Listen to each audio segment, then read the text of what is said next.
नमस्कार।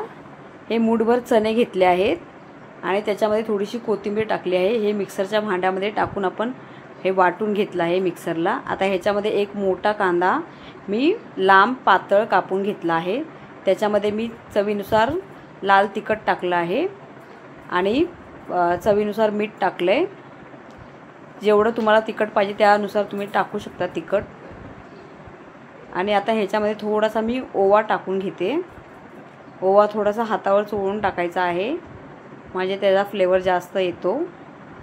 आता असा ओवा चोळून टाकला की नंतर त्याच्यामध्ये कापलेली थोडीशी कोथिंबीर टाकायची आहे आणि आपण हे ना चुरून घ्यायचं आहे। चुरून घेतलं की व्यवस्थित कांदा असा त्याच्यामध्ये हे होऊन जातो। आणि आता त्याच्यामध्ये थोडंसं पाणी टाकून आपण हे एक बॅटर करून घेणार आहोत।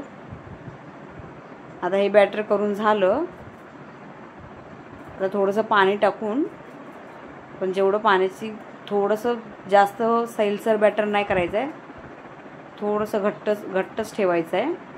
आणि आता एक ब्रेडचं स्लाइस घ्यायचं आहे आणि त्याच्यावरती हे टाकून घ्यायचं मिश्रण। आता हे मिश्रण असं व्यवस्थित त्याला लावून घ्यायचं ब्रेडला। हे बघा या अशा रीतीने अशा प्रकारे लावून घ्यायचं आणि तवा गरम करायला ठेवायचा आणि त्याच्यावरती असं हे ते पलटी टाकायचं ब्रेड स्लाइस। आता हे पलटी टाकून थोडंसं भाजलं की नंतर मग आपण हे बघा असं भाजलं थोडंसं की नंतर मग आपण दुसऱ्या बाजूने पण ते लावून घेणार आहोत बॅटर।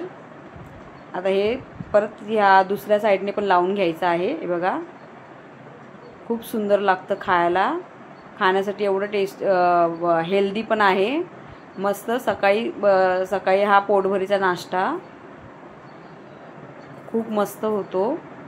तर तुम्ही एकदा करून बघा। मस्त मूठभर चण्यामध्ये आणि एका कांद्यामध्ये चांगला पोटभरीचा नाश्ता होतो हा।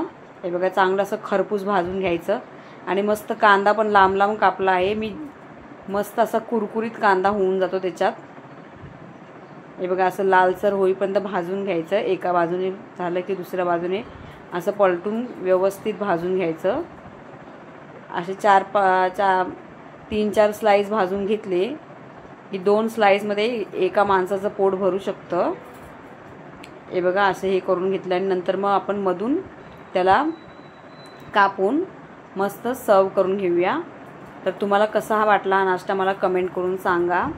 आणि जर माझ्या रेसिपी तुम्हाला आवडत असेल तर प्लीज माझ्या चॅनलला सबस्क्राईब करा, लाईक करा आणि शेअर करा। हे बघा किती मस्त दिसते आणि हे मेयोनीज बरोबर सॉस बरोबर आपण खाऊ शकतो। सँडविच वगैरेच्या वाटणीचा असं बनवून हेल्दी नाश्ता केला तर सकाळचा दिवसही चांगला जातो। तर तुम्ही हे बनवा। ही रेसिपी कशी वाटली मला कमेंट करून सांगा आणि प्लीज माझ्या चॅनलला सबस्क्राईब करा। धन्यवाद।